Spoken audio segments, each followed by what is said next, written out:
Se você pode colocar-se em pé, faça isso. Eu apenas vou reler os versos 22 a 24. Efésios 4, 22 a 24. Que quanto ao trato passado, vos despojeis do velho homem, que se corrompe pelas concupiscências do engano, e vos renoveis no espírito da vossa mente, e vos revistais do novo homem, que segundo Deus é criado em verdadeira justiça e santidade. Pai, nós temos Tua palavra aberta diante de nossos olhos, e carecemos que o nosso coração e a nossa mente também estejam abertos à Tua verdade. Ajuda-nos pelo Teu Espírito, enquanto a nossa atenção é voltada a receber a instrução do Senhor. Nós rogamos em nome de nosso tão doce e poderoso Salvador, o Senhor Jesus Cristo. Amém. Podem se assentar, irmãos. Eu quero falar de hábitos. E, se for necessário que a palavra de Deus faça isto, confrontar a mim e a você com os nossos hábitos. Há bons hábitos e há maus hábitos. E eles precisam, esses maus hábitos, serem confrontados pela verdade da palavra de Deus. Quando você observa esse texto, e se você pode acompanhar comigo na sua Bíblia, verso 17, Paulo vai dizer: digo isto e testifico no Senhor, que não andeis mais como andam também os outros gentios. Então, o ponto principal do texto é que nós, salvos em Cristo, nós não podemos viver a qualidade de vida que as pessoas deste mundo vivem. Coisas que para eles são comuns, coisas que para eles são hábitos normais, hábitos aceitáveis, não são nem comuns, nem aceitáveis para mim e você que já conhecemos Jesus Cristo como nosso Salvador. Nós não podemos nos comparar a eles. Muitas vezes eu ouvi da minha mãe, ao questioná-la por que determinadas regras, e quando ela estabelecia algo, eu me voltava a ela e dizia: mas mãe, todo mundo faz assim. E eu acho que a resposta da minha mãe para mim era a mesma resposta que a sua mãe dava para você. Qual é? Você não é todo mundo. Você não é todo mundo. Pode todo mundo fazer ou agir dessa forma. Você não pertence a todo mundo. Ou seja, uma vez que você creu em Cristo como seu Salvador, se espera de você um comportamento e uma prática diferente daquilo que o mundo demonstra. E aquilo que os versos 22 a 24 demonstram ou revelam é aquilo que aconteceu conosco quando nós fomos salvos. Fomos despidos de um velho homem e revestidos de um novo homem. E assim, se alguém está em Cristo, nova criatura é. As coisas velhas já passaram, eis que tudo se fez novo. Então a realidade dos versos 22 a 24 já aconteceu conosco. E é a base para que Deus exija isso de nós, de um novo comportamento, de um novo tipo de andar, de uma nova vida. Ou seja, Deus não nos deu uma ordem que nós sejamos incapazes de cumprir. Deus operou o seu poder em nós e nos capacitou. E a ordem que Ele nos dá, então, é de acordo com aquilo que Ele fez conosco. Ele nos deu a capacidade e agora pede de nós que nós pratiquemos essa verdade. E qual é a questão que envolve isso no meu viver e no seu viver? Nós sabemos que há coisas que nós praticamos por tanto tempo que elas se tornam hábitos. Há bons hábitos. O hábito da leitura, desde que seja uma leitura saudável, o hábito do estudo, o hábito do exercício físico, o hábito do cuidado com o corpo, o hábito realmente de manter-se em uma vida saudável. Tudo isso é bom, mas há maus hábitos. E, infelizmente, esses maus hábitos nós adquirimos pela constante prática. Praticamos determinadas coisas por tanto tempo que nós começamos a imaginar que elas fazem parte de nós. Nos acostumamos tanto com elas que nós começamos a entender ou aceitar: olha, eu sou assim mesmo. Como eu ouço dos crentes isso. Pastor, o senhor está tentando mudar uma coisa, mas eu nasci assim. O Senhor está tentando mudar algo em mim e mostrando na Bíblia como isso deve ser, mas eu quero que o Senhor saiba que eu sempre fui assim. Isso não é verdade. Maus hábitos são adquiridos e nós devemos confrontá-los à luz da palavra de Deus. Não há justificativa para isso. E Jeremias vai dizer algo tão importante, capítulo 13, verso 23 de Jeremias, ele diz: porventura pode o etíope mudar a sua pele ou o leopardo as suas manchas? Então podereis vós fazer o bem, sendo ensinados a fazer o mal. Eu quero que você foque nessa palavra, ensinados. ensinados a fazer o mal, treinados a fazer o mal, habituados a fazer o mal. É isso que acontece conosco. Nós permitimos que certos pecados adentrem o nosso viver e nós nos treinamos, nós somos ensinados pela prática a manter aquilo no nosso viver, e isso pode ser qualquer sorte de pecado. E aquilo que o texto aqui nos ensina é que as coisas não podem ser assim. O que eu quero fazer com vocês nessa noite é literalmente tomar um rumo para que nós abandonemos, se isso, eu creio que isso é uma realidade de todos nós, de uma forma mais grave ou não, certas práticas de vida que já deviam ter sido abandonadas há muito tempo. Eu vou tecer um caminho, e eu gostaria que enquanto nós tecemos esse caminho, trilhamos esse caminho, você observasse não a vida do seu esposo ou da sua esposa, não a vida dos irmãos da igreja, mas unicamente a sua própria vida. Olhe para você mesmo, não é dia de olhar para o outro. Esse caminho, essa prática, ela começa por algo que deve ser necessário a nós. Primeiro, tomar consciência dos padrões pecaminosos que estão presentes na minha vida e que estão presentes na minha conduta, e que com o passar do tempo eu passei a ignorar. Primeiro, quais são aquelas coisas que a Bíblia reprova e que você tem mantido na sua vida e você tem deixado ali quase que como um animal de estimação? Você já percebeu que nós temos pecados de estimação? Você já percebeu que nós nos agarramos a determinados pecados e nós cuidamos deles e alimentamos a eles como nós alimentamos um pet, por exemplo? É bonitinho cuidar de um cachorrinho, de um gato ou qualquer animal que você tenha. Na cultura gaúcha, a gente é ensinado que tudo que a gente cria, a gente come. Então, lá em casa não tem cachorro, não tem gato, não tem nada disso. A minha esposa, ela tem as plantinhas dela lá, mas na cultura que foi incutida em mim desde a infância, eu só planto o que eu como. Eu não planto samambaia, não planto orquídea, ela planta tudo isso. O meu negócio é alface, rúcula, as coisas que eu uso. Sabe, a gente trata muitos pecados dessa forma, alimentando-os e tratando-os como se fosse apenas mais um hobby na nossa vida. E o problema disso é que quando o tempo vai passando e nós vamos praticando-os, eles se tornam parte de nós. Nós sentimos-nos tão à vontade de praticá-los, que praticá-los se torna praticamente algo automático. Nós nem precisamos pensar em fazer. É algo quase que inconsciente. E quando nós percebemos isso, nós reconhecemos que o tempo de prática desse pecado, de algo pecaminoso, tornou um padrão, um hábito. E infelizmente, esses padrões, eles crescem, mesmo que nós não os percebamos.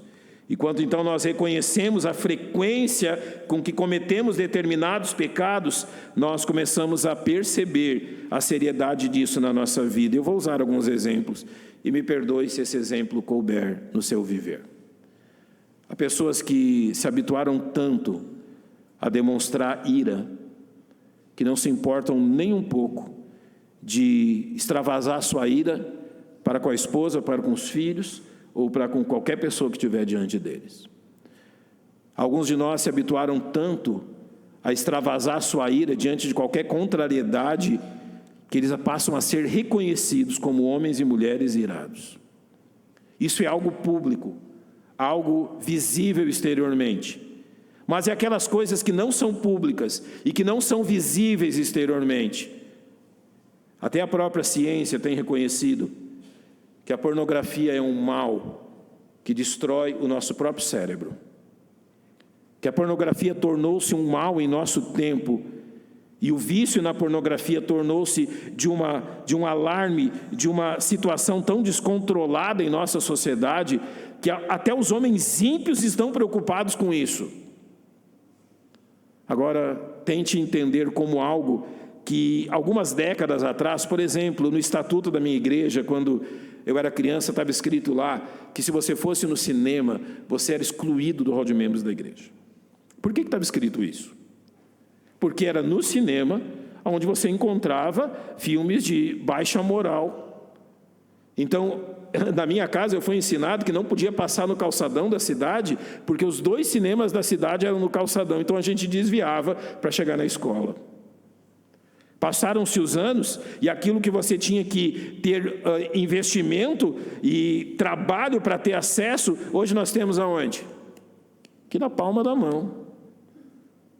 Smartphones, o seu celular, aparelhos digitais que você usa, trazem toda essa imundícia lá onde ninguém vê, onde talvez sua esposa não perceba, seu marido não perceba, isso também tem atingido as mulheres, e de uma forma secreta, um pecado secreto, e isso vai tornando-se um hábito, um padrão de comportamento que ninguém vê, mas é tão danoso quanto os pecados que cometemos e que as pessoas percebem.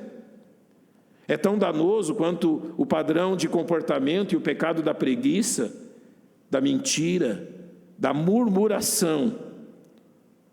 Você já se aproximou de uma pessoa que você sabe que ela vai murmurar a respeito de alguma coisa?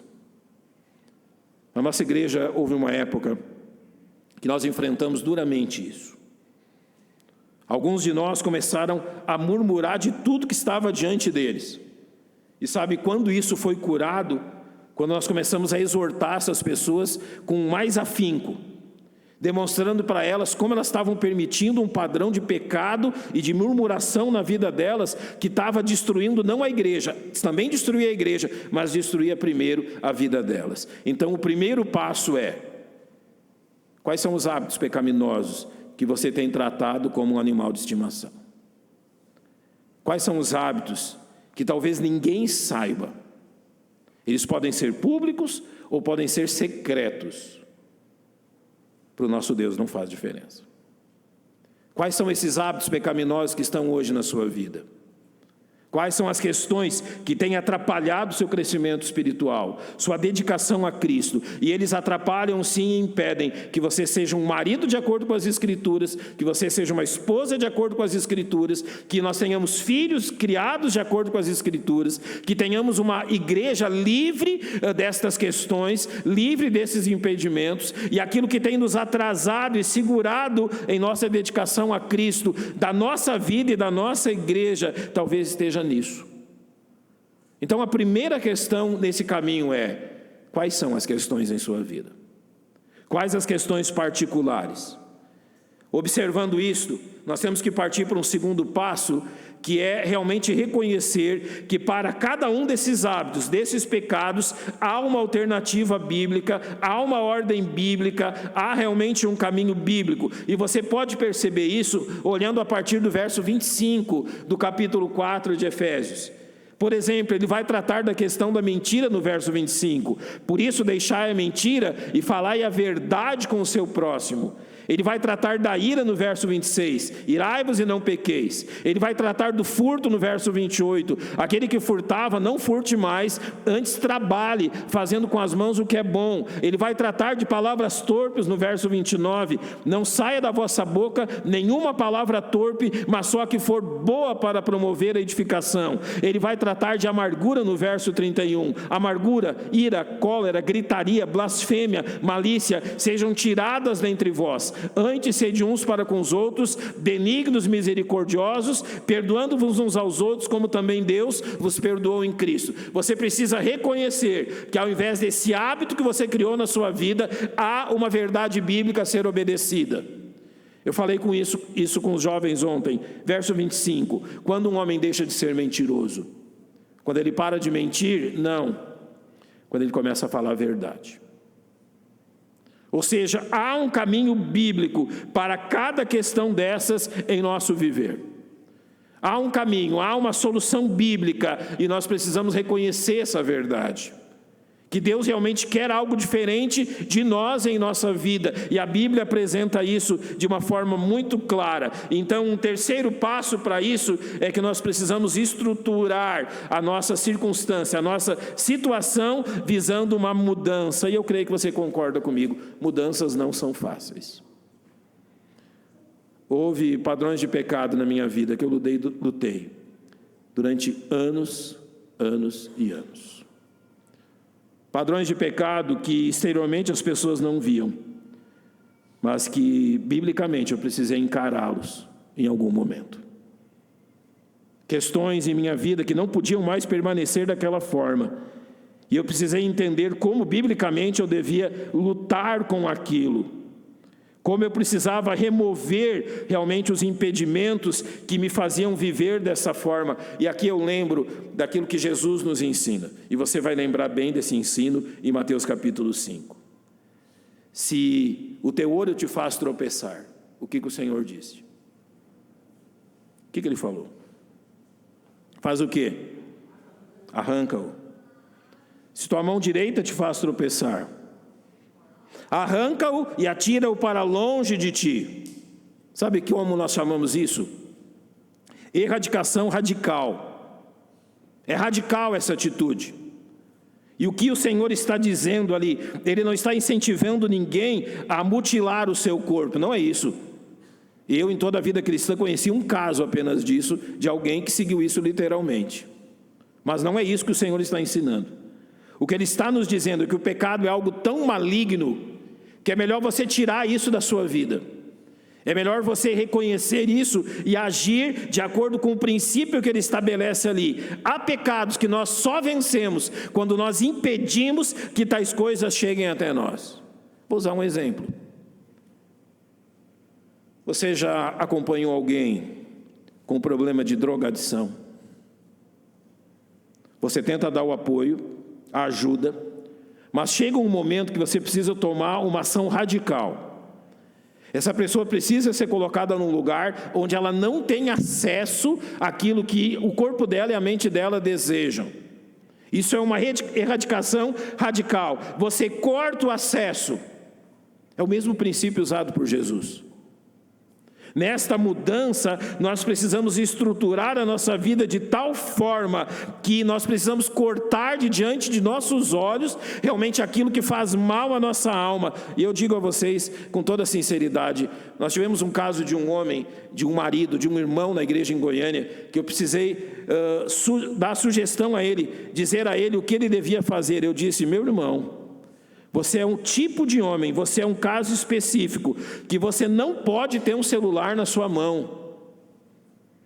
Já faz muitos anos que o celular dele é aquele que só recebe e faz ligações. Não tem nenhuma outra função a não ser ligar e receber ligações. Ele manteve firme-se nisso, porque simplesmente ele percebeu que aquilo era um instrumento para ele continuar praticando os padrões de pecado dele. Homens, muitos de nós precisamos disso também. Alguns anos atrás eu fui fazer um curso de aconselhamento e os meus colegas se surpreenderam quando descobriram que eu e a minha esposa tínhamos o mesmo contato de WhatsApp. Ou que usávamos o mesmo celular, ela tinha plena liberdade de ter contato com tudo aquilo que era me enviado, e ela tem o discernimento de entender que é para ela o que ela não é, que ela não deve se envolver. Não via problema nenhum nisso, mas para os meus colegas era algo impensável. Para mim, uma segurança. Para mim, uma forma de agir que me livrava de muitos problemas. Quando você reconhece o hábito pecaminoso na sua vida e você reconhece o que Deus quer de você, você vai ter que tomar atitudes que impeçam que esses hábitos continuem. A quarta questão é que você vai ter que tratar disso como os elos de uma cadeia pecaminosa. Você vai ter que tratar desses velhos vícios realmente como os elos de uma cadeia que precisam ser quebrados. E o livro de Provérbios é precioso nesta questão. Quando, por exemplo, nós olhamos para Provérbios 17:14, ele dá algumas soluções a respeito de pecados na nossa vida, e principalmente das questões que envolvem a nossa língua, a nossa fala, o nosso comportamento. Ele vai dizer assim, por exemplo, como soltar das águas é o início da contenda, assim antes que sejas envolvido, afasta-te da questão. Qual é aquilo que nos é mandado aqui? Você já percebeu que muitas questões que nós nos envolvemos simplesmente são resolvíveis quando nós nos afastamos? Pois vencer pecados pecaminosos, vencer padrões pecaminosos, exige de nós algumas questões que aparentemente não são aquelas que nós queremos. Talvez se afastar de companhias. Talvez você trabalhe com uma mesma pessoa há muitos anos. Você nem pensa em se afastar dela, mas ela tem sido uma pedra de tropeço na sua vida. Sim, você precisa se afastar. Outras circunstâncias que te levem a isto. Afasta-te da questão. Quando as questões envolvem palavras, olha o que Provérbios 15:1 diz: a resposta branda desvia o furor, mas a palavra dura suscita a ira. Há poucos dias eu aconselhei um homem, tendo por base o que Tiago diz. Você conhece Tiago 1,19? Todo homem seja pronto para ouvir, tardio para... E tardio para... E a pergunta dele para mim é exatamente isso. Olha, já se solidificou na minha vida um comportamento, um hábito de ira. E quando eu nem percebo, eu já estou levantando a voz para minha esposa. Isso começou a criar problema. Um hábito realmente de não ter respeito pela esposa dessa forma. E isso realmente estava levando o casamento deles para o fim. Nós fomos para Tiago 1,19. Eu disse para ele: olha, como é que você soluciona isso? Fecha a sua boca. Todo homem seja tardio para falar. A primeira resposta dele para mim foi que isso feria a hombridade dele. De que forma, meu querido? Isso não fere a sua hombridade, fere a sua santidade. Todo homem seja pronto para ouvir. E o texto aqui diz a mesma coisa. A resposta branda desvia o furor. E como que nós damos uma resposta branda? Quando nós ouvimos até o final, ouvimos todo o argumento, e não é feio dizer, e eu tenho feito isso tantas e tantas vezes, eu vou pensar no caso, depois eu lhe falo alguma coisa. Eu vou usar um exemplo com você. Nós recebemos mensagem de WhatsApp o tempo todo, não recebemos? E às vezes determinadas mensagens, nós a lemos e automaticamente nos iramos. E fazemos o quê como passo seguinte? Respondemos. Sabe, depois de cair algumas vezes nesse pecado, eu preciso chamar ele de pecado, porque principalmente a falta de amor por aquele que está transmitindo algo a mim e que possivelmente a intenção não foi essa, eu comecei a dar algum tempo para responder as mensagens. Às vezes passava 1 hora, eu relia aquilo que a pessoa tinha me escrito. Às vezes era preciso deixar passar mais 1 hora, e houve casos que eu precisei esperar chegar no outro dia, para que eu entendesse muito bem o que ela havia me escrito. Eu havia adquirido o hábito de responder tão prontamente, que às vezes feria. Precisei ter calma. Quebrar um padrão de comportamento através disso. E aquilo que a Bíblia nos ensina a respeito desta forma de agir, ela tem 2 pontos principais. Primeiro, haverão pecados e questões na sua vida que você vai ter que ter a atitude de resistir. Vocês conhecem bem Tiago 4,7. Sujeitai-vos, pois, a Deus e fazeis o quê? Resistir ao diabo e ele fugirá de vós. Você não se assenta na frente do diabo e fica o desafiando. Não é isso que o texto está dizendo. Ele fala de resistência. Você precisa resistir realmente àquilo que ele está colocando diante da sua vida. Você tem que resistir àquilo que ele procura fazer com que você caia. Mas há outras coisas que você precisa restringir. E restringir é o quê? Impedir que isso se aloje na sua mente. Eu vou dizer algo, se você se identifica com isso. Às vezes, quando nós começamos a pensar, quando alguém nos diz algo que num primeiro momento não nos agradou, e eu vou usar um exemplo aqui, você vai entender isso. Você já teve desgostoso com alguém? E na hora de dormir, você foi para a cama com esse pensamento desgostoso. Hoje em dia as máquinas de moer carne são elétricas, não é? Mas você é do tempo que a máquina de moer carne era manual, de manivela. Eu vou assemelhar o pecado da ira, do ódio, à máquina de moer carne. Nós tivemos um problema com alguém e na hora de dormir nós colocamos o dedinho da pessoa ali no bocal da máquina de moer carne e começamos a girar a manivela. A madrugada inteira girando a manivela e na minha mente pensando tudo aquilo que eu vou fazer para cobrar daquela pessoa aquilo que fez por mim. 6 horas da manhã você está lá moendo o dedinho minguinho do pé dela. Ela acordou bem, tranquila, e vai descansada a trabalhar. E você? Você deixou-se cair num hábito que você mesmo criou para si mesmo, da amargura na sua mente, que prejudica apenas uma pessoa. E eu lembro que quando eu comentei isso com o pastor, ele me disse exatamente isso. Esse tipo de atitude é como tomar veneno querendo que a outra pessoa morra. Prejudicamos apenas a nós mesmos, mas achamos que estamos fazendo certo. Você tem que restringir esses pensamentos. Se você bem conhece o pastor Rômulo, o conselho dele, nesse momento, quando você dissesse que você está com um problema com alguém, seria literalmente esse: ore por essa pessoa todos os dias. E essa é a regra na igreja em Goiânia. Quando nós temos problemas com alguém, quando nós estamos indispostos com alguém, o que nós fazemos? A pessoa é o primeiro nome na nossa lista de oração. Literalmente lembramos e oramos por ela todos os dias, restringindo que esse tipo de hábito pecaminoso realmente se aloje nas nossas mentes. Você pode perceber isso, por exemplo, em Provérbios 10:19, quando diz: na multidão de palavras não falta pecado, mas o que modera os seus lábios é sábio. Os lábios falam de que está cheio o coração. Quando você modera os lábios, significa que você moderou primeiro o seu coração. Provérbios 17:27 diz: o que possui conhecimento guarda suas palavras, e o homem de entendimento é de precioso espírito, de um espírito valioso, que não permite que essas coisas tirem a sua preciosidade. Provérbios 15:28 diz: o coração do justo medita no que há de responder, mas a boca dos ímpios jorra coisas más. Você já perguntou a Deus o que você deveria responder a tal pessoa, a determinada pessoa? Ou você simplesmente foi e agiu conforme é o seu hábito?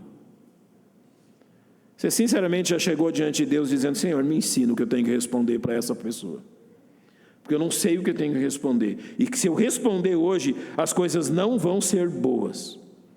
Um exemplo de quem permitiu que Satanás agisse assim no seu coração foi Asaf no Salmo 73. Você já deve ter lido o Salmo 73. E Asaf diz assim no versos 2 e 3: quanto a mim, os meus pés quase que se desviaram, pouco faltou para que escorregasse os meus passos, pois eu tinha inveja dos nécios quando via a prosperidade dos ímpios. Asaf é o regente do coral em Jerusalém, um homem junto com Emã e Temã, que são fantásticos na música. Então ele enfrenta toda a questão de levar a adoração daquela nação diante de Deus, e esse trabalho não era fácil.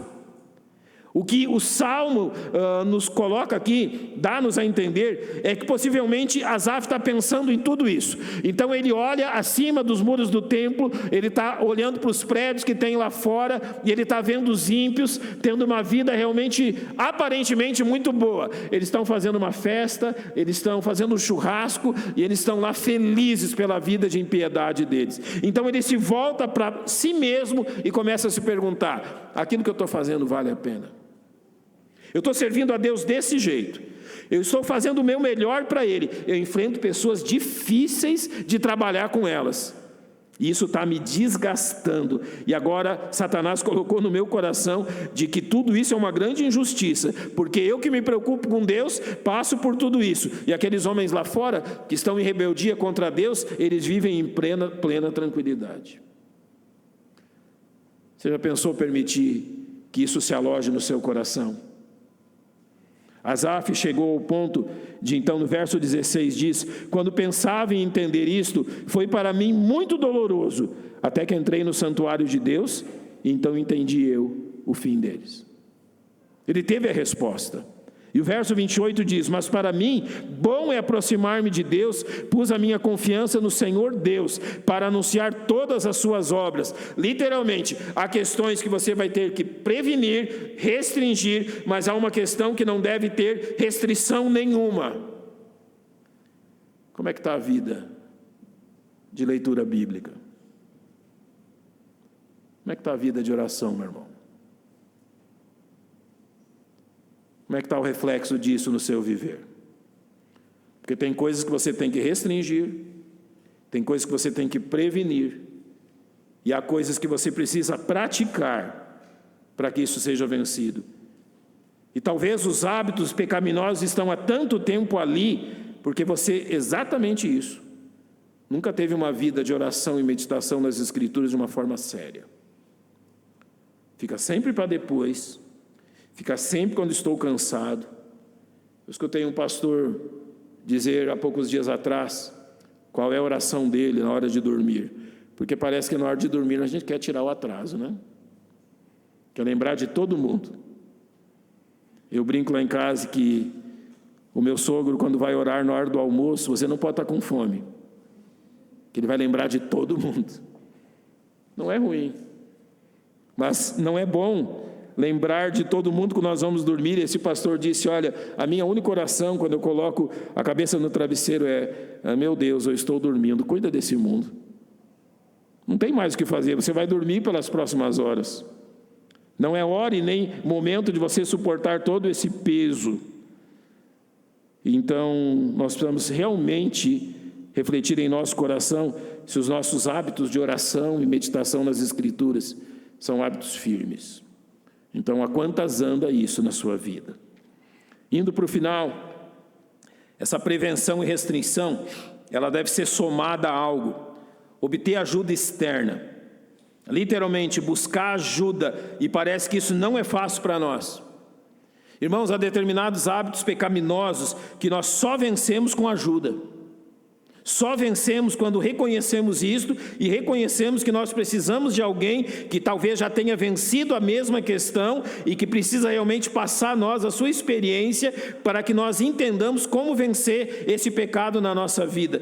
Paulo disse aos Coríntios algo, depois de usar o exemplo da nação de Israel e toda a soberba da nação de Israel, ele disse: aquele, pois, que cuide estar em pé, olhe o quê? Não caia. Provérbios 16, 18 diz que a soberba precede o quê? A ruína. E sabe, trabalhando há tantos anos com aconselhamento bíblico, o que eu percebo? É que a maior parte dos crentes deixa os problemas chegar num nível para trazer o aconselhamento pastoral ou para procurar ajuda, que vai despender tanta força e tanto tempo para eles reconstruírem o que foi destruído, quando, se eles tivessem procurado ajuda no início de todo o problema, as coisas tinham sido muito mais facilmente resolvidas. E parece que esse tem sido o nosso padrão. Deixamos passar tanto tempo, toleramos tanto tempo o pecado, que quando nós buscamos ajuda, às vezes isso inclui que as consequências vão nos acompanhar por muito tempo. Eu gosto muito de Gálatas. Quando Gálatas, no capítulo 6, ele diz que cada um, ou levai as cargas uns dos outros, né? Ele vai dizer no verso 2. Leve as cargas uns dos outros, é verdade. Mas aí você vai para o verso 5 e Paulo vai dizer assim: cada um levará o seu próprio fardo. Você já percebeu que tem coisas que não tem como compartilhar? Eu tenho um irmão em Cristo precioso, casado com uma prima minha. Eu e o meu tio, que me discipulou por 10 anos, um evangelista fantástico, pregou o evangelho durante 8 anos para esse homem. Ele não veio a Cristo. Quando ele veio a Cristo, ele e a minha prima começaram a gostar um do outro. Então eu estou contando isso para vocês porque ele deu testemunho lá em Goiânia. Esse testemunho está no YouTube, muita gente assiste esse testemunho. E aproximadamente uns 10 ou 12 dias antes do casamento, depois de um exame de sangue, ele descobriu que ele tinha o vírus HIV. Eles mantiveram o casamento, estão casados até hoje, não podem ter filhos. Há coisas que não há como repartir. Esta carga ele vai levar sozinho, até que Cristo venha. Podia ser evitado se ele tivesse dado ouvidos ao Evangelho antes, mas há coisas que nós não repartimos. Se você tem hábitos pecaminosos na sua vida que você não consegue vencer, procure ajuda. O auxílio pastoral está aqui exatamente para isso, meus irmãos. Para que realmente com ajuda, com apoio, nós possamos vencer determinados pecados que estão no nosso viver e que talvez nós lutemos há tanto tempo. Eu quero nisto usar o exemplo de Davi, para nós não cairmos no mesmo erro dele. Você lembra Davi que na sua cobiça cometeu o pecado de adultério cujo pecado de adultério levou à responsabilidade pela morte de um homem justo. E isso desencadeou no sofrimento pela morte de uma criança. E em tudo isso, Deus pesou a mão sobre Davi. Ele sabia do que tinha feito? Sabia, mas continua vivendo como se nada disso tivesse importância, até que surge Natã. Você conhece o que 2 Samuel 12:7 diz. Então disse Natã a Davi: tu és o homem. Ele faz isso depois de contar uma história para Davi sobre um homem muito rico, dono de muitos rebanhos, mas que ao receber visitas, tomou o único cordeiro de um homem que tinha apenas aquela ovelha. Davi se ira com isso e diz: olha, vai devolver o quadruplicado. Davi foi sincero, assim como Natã foi sincero ao dizer: tu és o homem. Às vezes nós precisamos ouvir isso também. Nós pastores precisamos ouvir isso sempre. Nós, entre nós, praticamos isso, e eu faço questão de ter a maior liberdade possível com os líderes da igreja em Goiânia, para que eles me digam isso o tempo todo. Olha, se você pregou sobre isso domingo, mas você já percebeu que isso está presente na sua vida também, eu louvo a Deus quando eles fazem isso, porque eles fazem isso em amor, para o meu bem, e não para me destruir. Ninguém aqui quer o seu mal, ninguém aqui quer envergonhá-lo, mas queremos vê-lo realmente crescendo em Cristo. Procure ajuda, busque ajuda pastoral, busque aconselhamento pastoral, é isso que a Bíblia nos diz.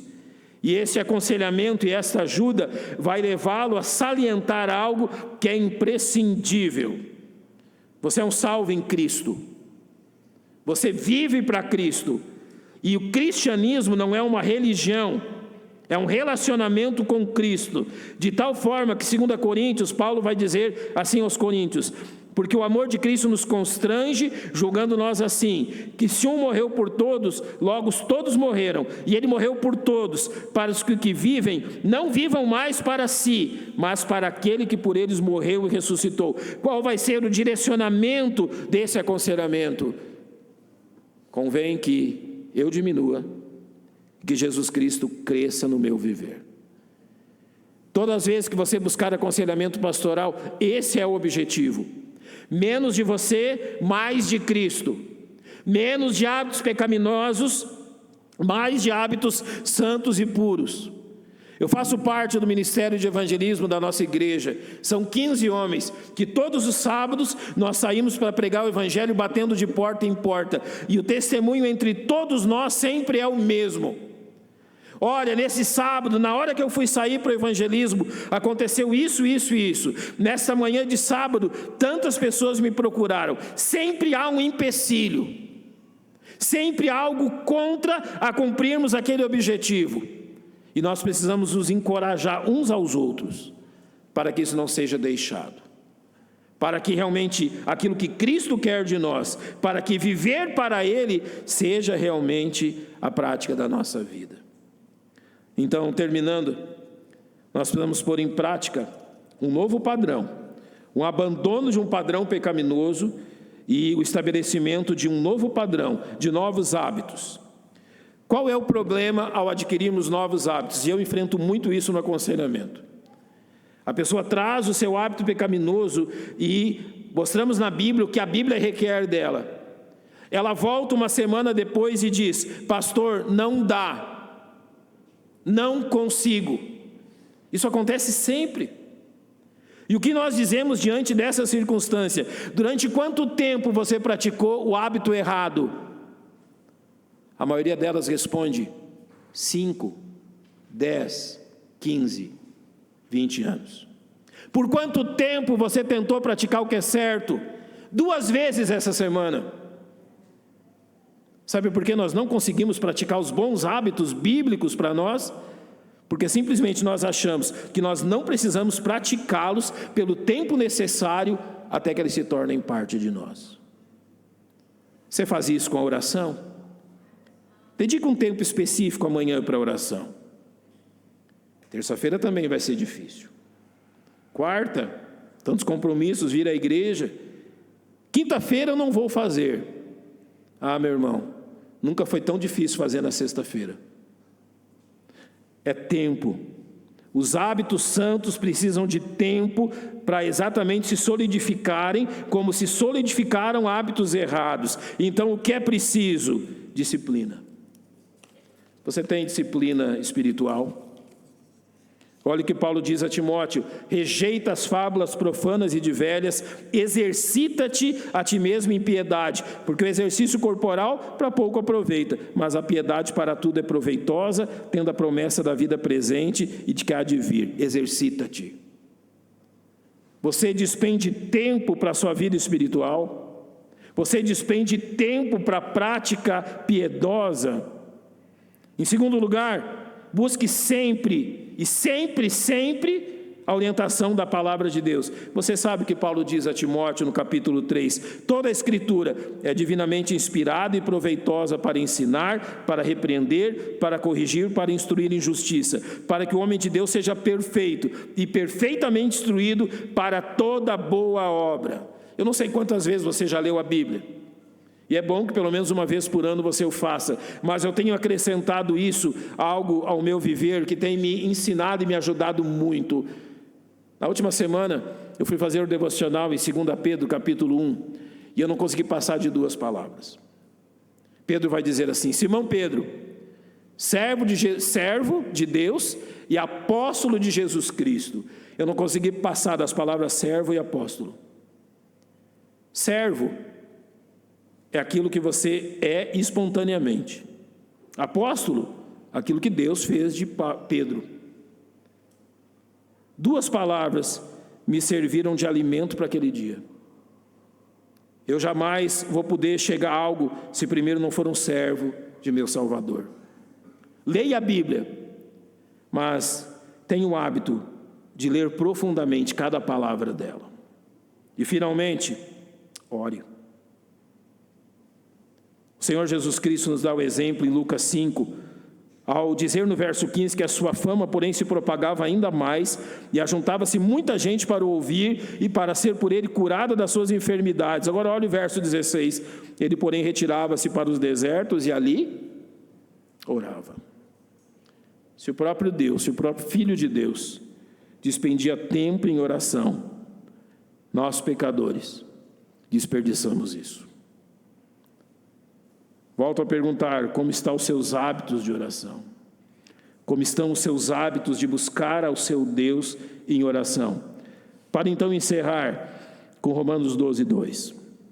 Não sejais conformados com este mundo, mas sede transformados pela renovação do vosso entendimento, para que experimenteis qual seja a boa, agradável e perfeita vontade de Deus.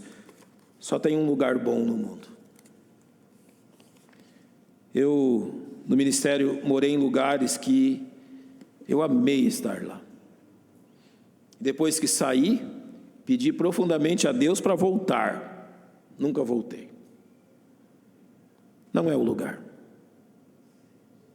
Não são as coisas que nos cercam. É a vontade do nosso Deus. Talvez o que tem desanimado a sua vida espiritual é que você permitiu que tanta coisa, tanto lixo se acumulasse na sua alma, que você já não tem condições de discernir o que Deus quer de você. Talvez você permitiu que tanto lixo na sua mente e no seu coração impedissem que você discernisse claramente qual é a vontade de Deus para a sua vida. É preciso jogar fora o lixo e dar ouvidos a Deus. A melhor vida do mundo é dentro da vontade dele. O melhor lugar do mundo é fazendo aquilo que Deus quer que você faça. Não tenha dúvidas disso. Não importa onde você vai estar ou com quem você vai estar, se Deus está ali, não há lugar melhor. Que Deus lhes abençoe, irmãos. Que vocês saibam lutar contra o pecado, dependendo do nosso tão grande Salvador.